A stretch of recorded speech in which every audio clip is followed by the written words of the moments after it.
What is up everyone, and welcome to some more F1 22 My Team career mode. This time we're going to be at the Jeddah Corniche circuit in Saudi Arabia, much like the Grand Prix this weekend is going to be at. So yeah, some pretty good timing on this particular video. It happens every now and again where we're doing a Grand Prix on the Grand Prix weekend, so pretty exciting to see. Last time out we were in Bahrain, and if you haven't seen that video yet, I would recommend going and checking it out. It was pretty good.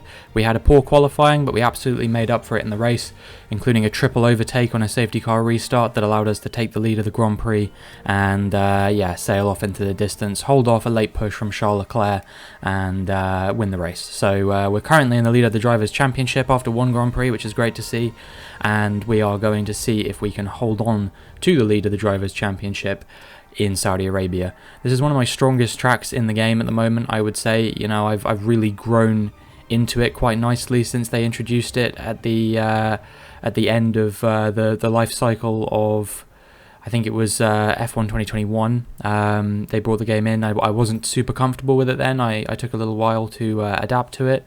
But now that I have had the time to adapt to it, I'm finding that I really like this circuit. I typically go quite well here. I've obviously had a couple of career wins here, and I'm hoping to make this the first of 3 possible tracks where I can claim my 3rd career win, along with Austria and...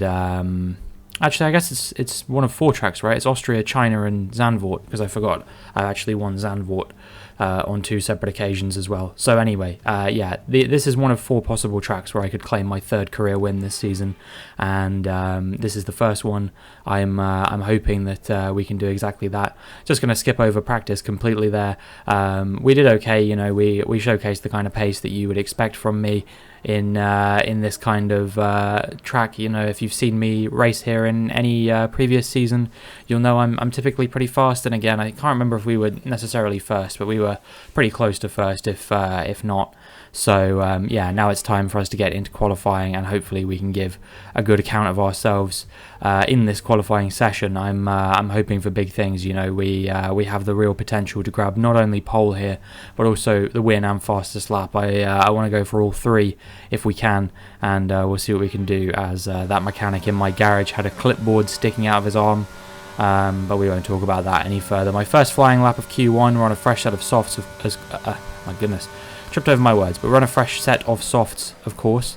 Yeah, we do a 1:27.1, not a bad way to start the session, but we probably will not be fastest with that. And indeed, you can see that we were P5 at the end of the session with Pourchaire and P2.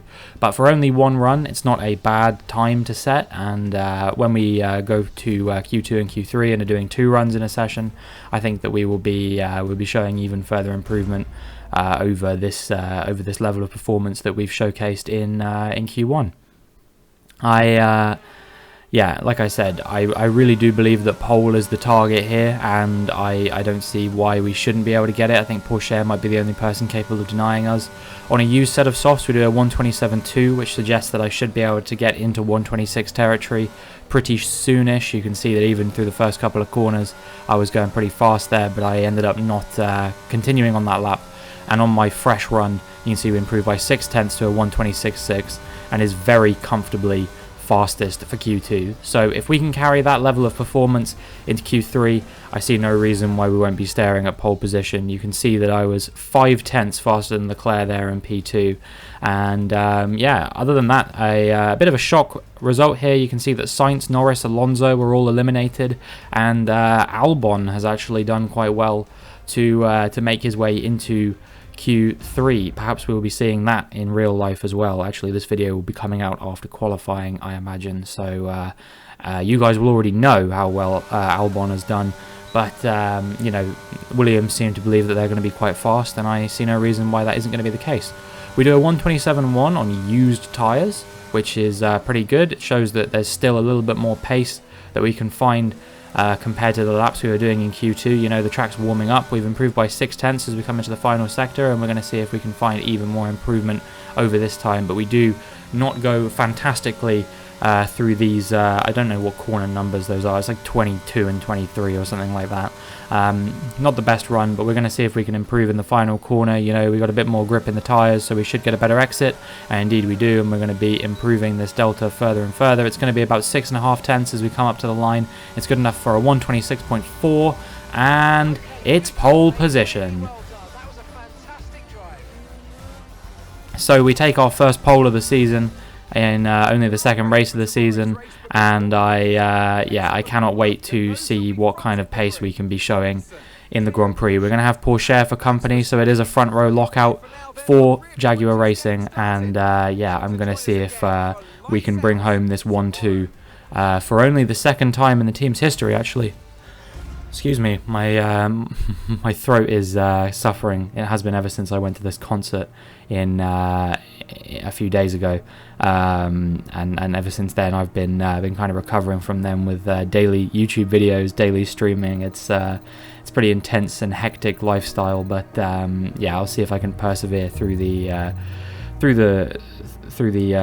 throat woes. But what was I saying about front row lockouts anyway? We got a 1-2 in Portugal last season. We got our first 1-2, and if we get one here, it will only be the team's first 1-2, or the team's second 1-2 in our history, and our first one this season. So yeah, hopefully we'll be getting a few more 1-2s. You know, we have the fastest car on the grid.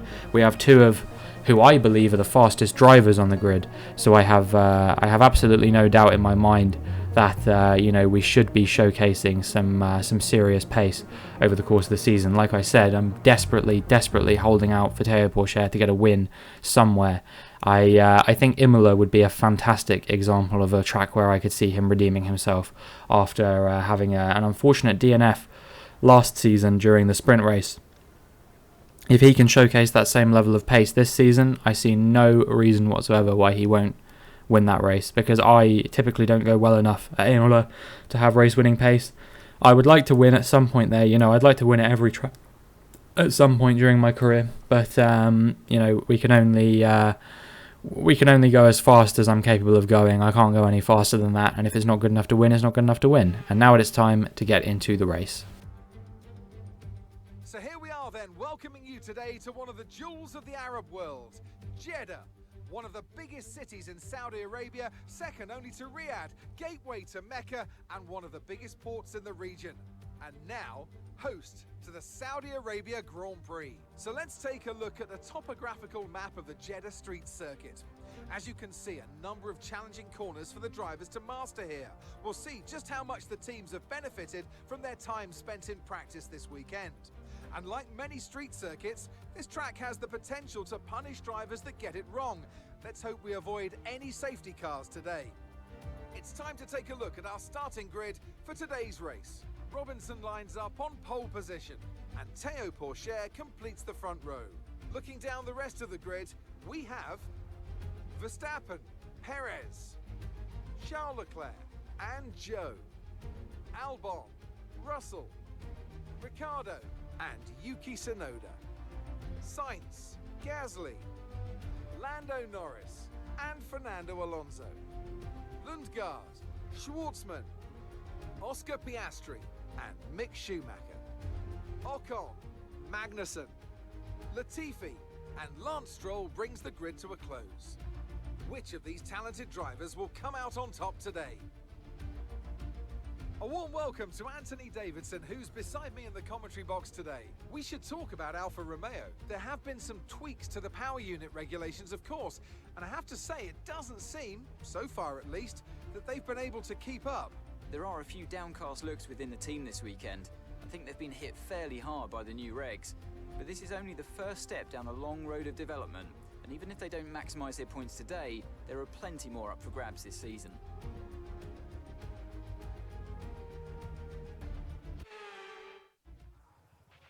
After the points finished last race, let's aim to keep that momentum going. Now, I don't want to be rude about other teams on the grid, of course, but Alfa Romeo have never lived up to the potential that their car has shown. Even when they were sort of like the 4th or 5th best car on the grid, they were not getting that car consistently in the points. They just could not do it. Ever since Bottas has retired, that team has really been struggling. So yeah, I think what they need is they just need to get a slightly more experienced driver in the team.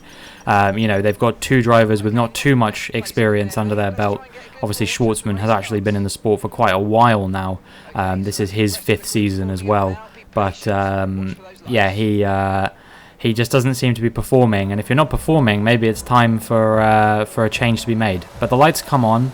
And the lights go out, and we get a pretty good start. You can see that we've already dropped Pourchaire quite a bit. We didn't have the best parking in the world, so it's nice to get a good start there. And you can see that Pourchaire is already under pressure there from Max Verstappen in the Red Bull. And yeah, it's looking like Red Bull are going to be our main competitors this season. Ferrari haven't really looked like the full package, especially Carlos Sainz. Leclerc has been alright. Obviously, he got P2 in the Bahrain Grand Prix, but you know, overall I've been more impressed with how Red Bull have been looking so far this season.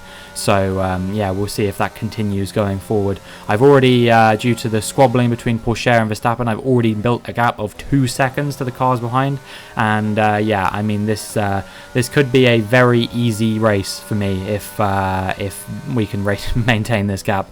Obviously, I had a race like this in I think it was season 3, where I basically led out of turn 1 and never looked back, and yeah, that was pretty nice, pretty straightforward. I didn't have too many of those last season. Only I can't remember, I think it was Portugal was kind of like that, and maybe there were 1 or 2 more that were a little bit like that.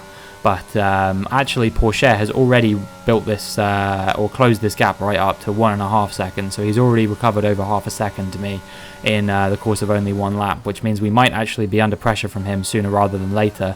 But we'll see what happens as we move on to lap 2. Now you can see that we're building the gap once again. It's gone up to as much as 1.9 seconds, but I'm not fantastic through that area. You can hear even in the sped up audio that I'm lifting a little bit to get through that, because my setup is mostly optimized for straight line speed, which unfortunately I don't have much of either, because Pourchaire is massively closing me down in these straights. You can see that the gap is still about 1.5 seconds, but he will close me down with all deliberate speed. He's about 0.3 faster on that lap there, so yeah, I'm feeling like I'm going to be under pressure as the race progresses. And lo and behold, as we come onto lap 5, you can see the Pourchaire in my DRS range is only about 0.4 behind. He might size up a move into the final corner, but he might hang back to try and get the DRS to make sure that he can get ahead in the main straight as we come on to lap 6. And we'll see what happens. Is he going to go for the move here? Let's find out. He's looking to the inside here, and he just absolutely breezes past.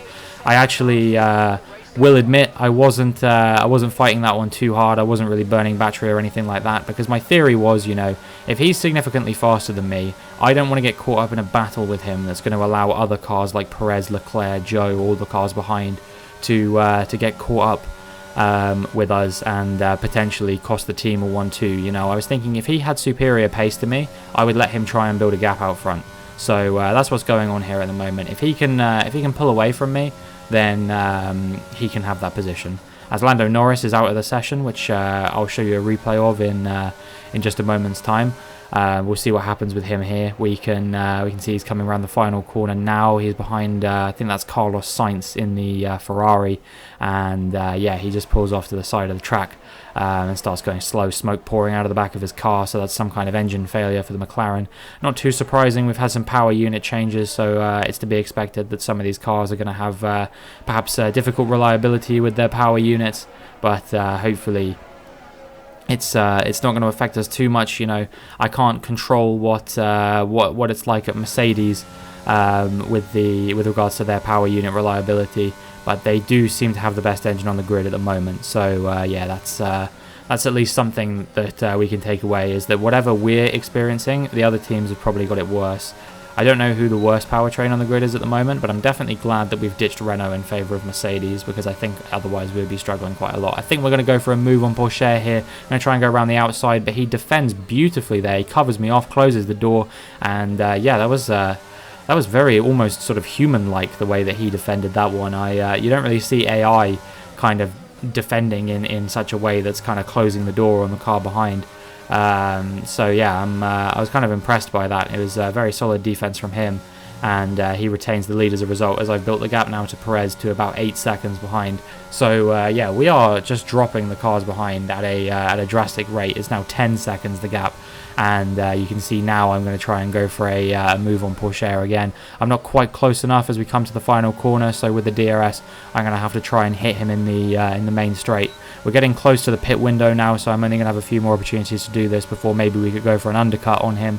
And we move to the outside, and you can see that we're breezing past him now, but I think he's going to try and fight us back as we come into the first corner. And as we come through this first chicane, actually, we're going wheel to wheel. We're going to see if we can out-drag him here, but the AI does usually have superior traction, and you can see that he has actually retained the lead, and that was immensely fierce. He tries to brake check me there for good measure, but I'm wise to it, and yeah, we have to hold on to just P2 for now as he retains the lead. It's still 1-2, and we still got a massive gap to the cars behind.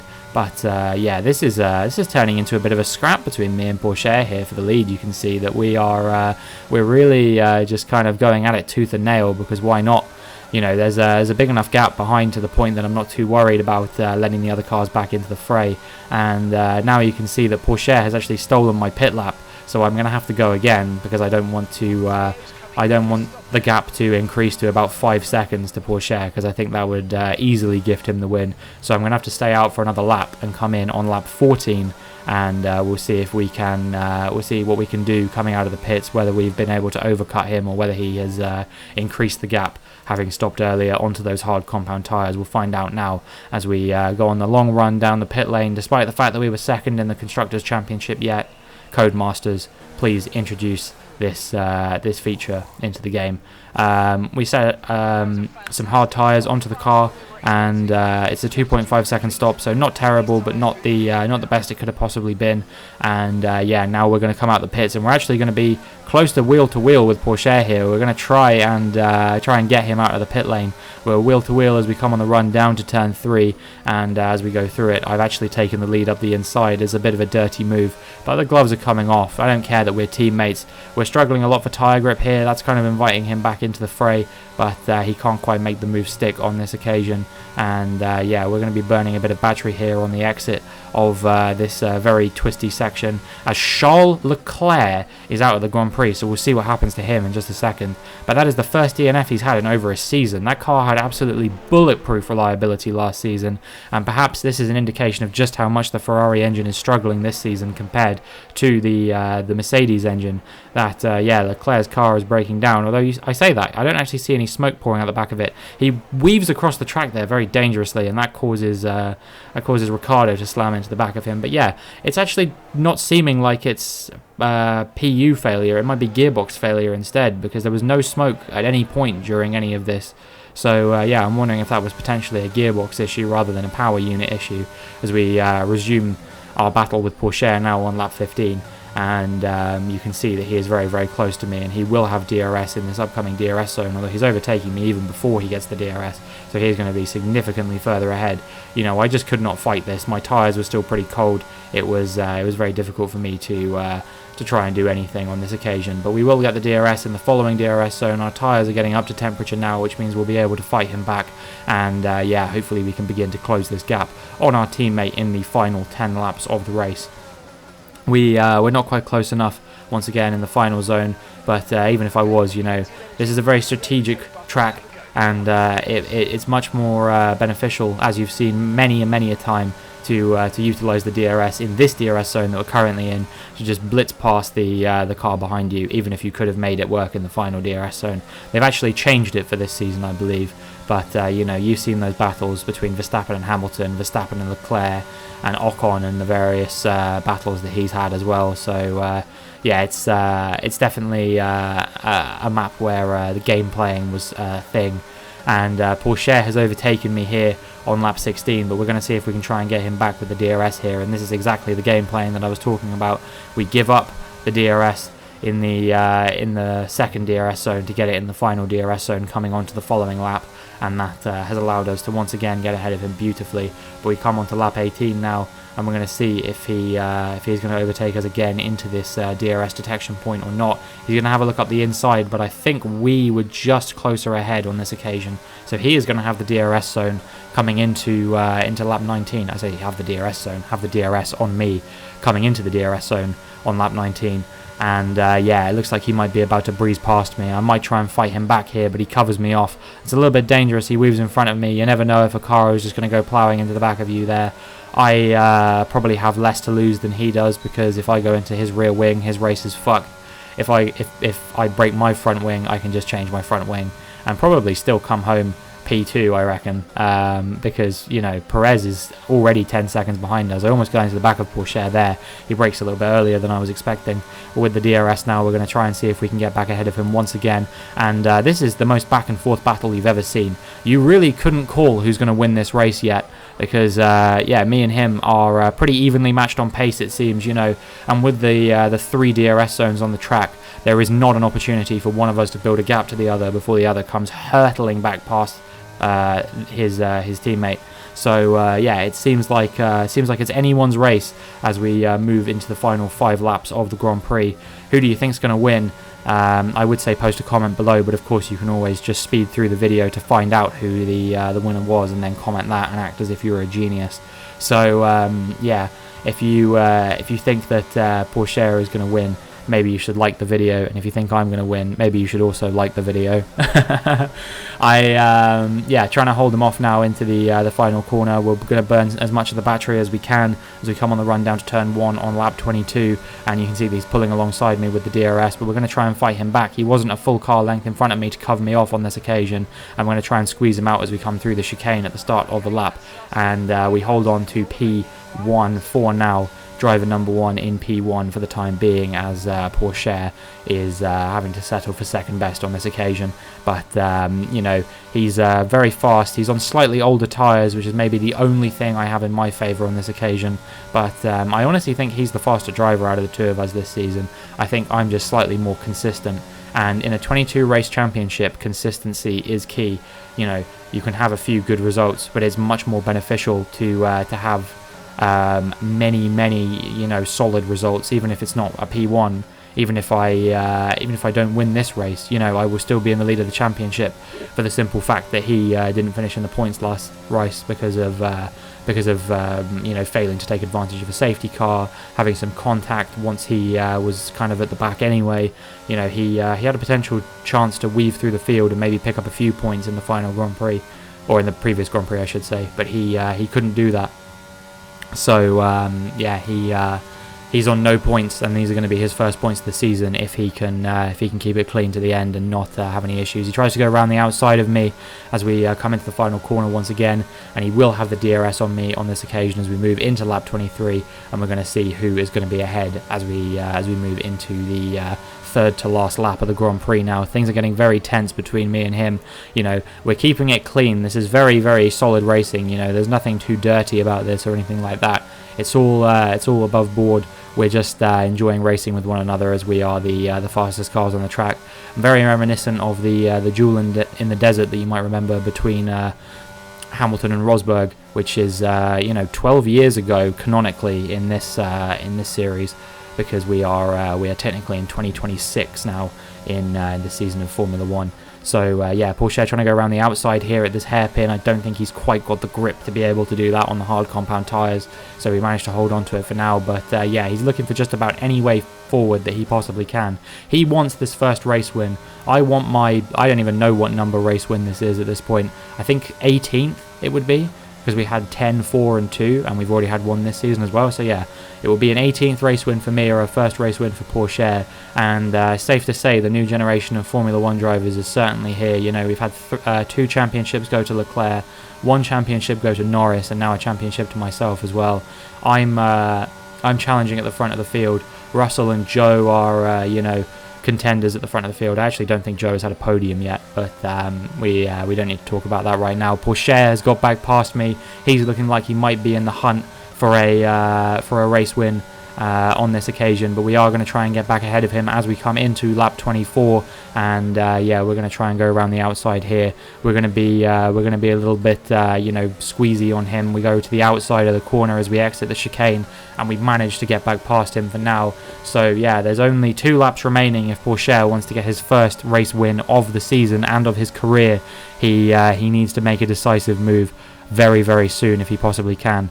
We're coming through this very technical section here, and you can see I actually had a pretty bad exit from that corner there, and that is going to give Pourchaire a beautiful run on me and allow him to get past me on that occasion. I just feel like I'm running out of grip here, but he seems to be finding grip where I can't now.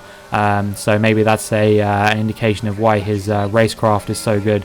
But we speed through to the end of lap 24 now, and I'm going to have the DRS on him, so we're going to see if we can size up a move from him. Maybe after the DRS zone, not sure. He actually locks up into the final corner, and I take the lead, and we only have 1 lap remaining, so it is going to be a shootout to the line now. 1 lap. Who can do it? Is it going to be a first race win for Pourchaire? Is it going to be an 18th race win for myself? Let's find out who's going to do it. He's going to have a few opportunities in DRS zones later in the lap to get ahead of me, but has he mullered his tyres with that lockup? It's you know, going to have to remain to be seen what happens with that. But I'm going to be pushing like mad to the end now to find out who is going to be taking home the victory here. And yeah, I mean, Pourchaire, he has been rapid all race. He has been putting a lot of pressure on me throughout this entire Grand Prix. He's been leading a few laps. I've been leading a few laps. You know, it's been back and forth between the 2 Jaguars all race long. And yeah, you really couldn't bet who was going to win this race at this point.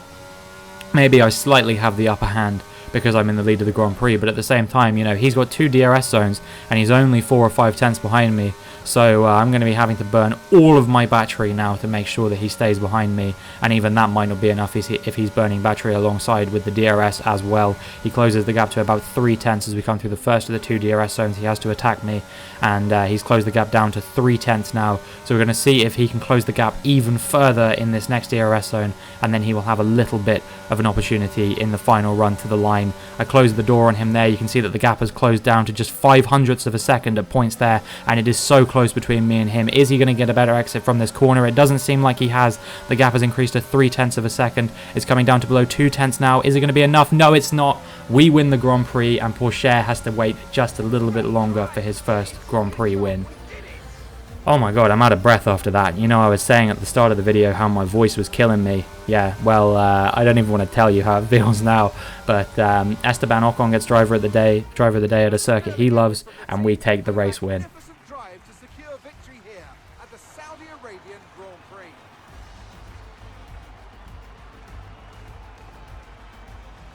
Talk to me, Ant. What was it that set them apart from the competition today? I really feel the track layout combined with the track temperatures we saw today suited their car. These cars come alive when the tyres are just at the right temperature, and the driver did a great job managing that as well. They just look so comfortable out there. It's like anything, it always looks so easy when it all just clicks. The faces on our top 3 look so incredibly happy as they make their way up to the podium. A much-deserved victory and a brilliant performance from them all.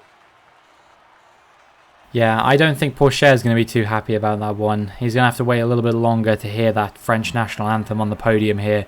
But when he does, it's going to feel all the sweeter. It's actually been almost 5 years since the French national anthem was last played on a podium when Ocon claimed his famous first win in the Hungarian Grand Prix back in 2021. There hasn't been a French race winner at any point during my career mode yet, but Pourchaire, I'm sure, will be the next one to do it.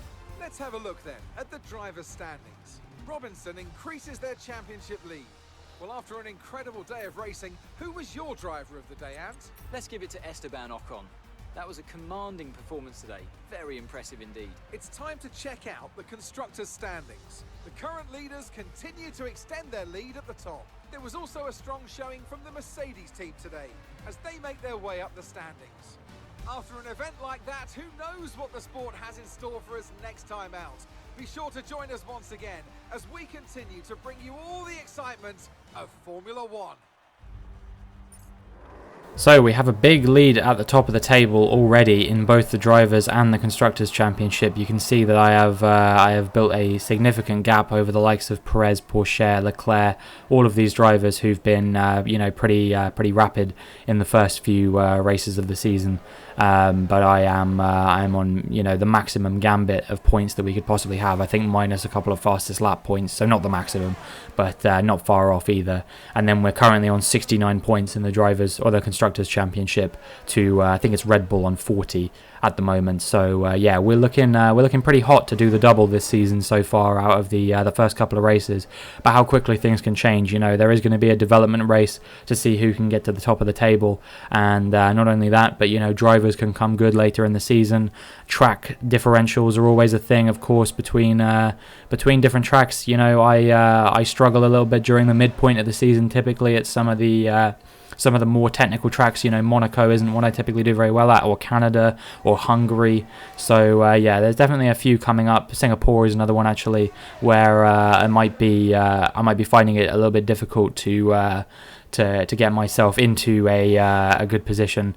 But hopefully by that point we will have a big enough lead on the championship that we can afford to not win every race. I do, like I said, want to go on a tour of winning just about every race on the calendar at some point during my career, whether it's this season or not. I don't want to absolutely walk this championship necessarily, because at the end of the day that's not particularly entertaining to do. But at the end of the day, if I'm the strongest driver on the grid, then the only thing I can feasibly do is up the difficulty and hope that makes a difference. But as far as the first benchmark you got to compare yourself to is your teammate, and you can see that me and him were pretty evenly matched in this Grand Prix, which suggests I probably am on the correct difficulty setting, because he was giving me hell throughout the entire Grand Prix. I think this race could have very easily gone to him if he hadn't had that lock-up in the final corner on lap 24. I think he, just under a little bit of pressure there and made a mistake. But, when you're gunning for your first race win, it can be very difficult not to cave to the pressure. But you know what they say, when it rains it pours. So I'm sure once he gets that first win under his belt, they won't stop coming for him, and he will be presenting a really tough challenge for me in the Drivers' Championship.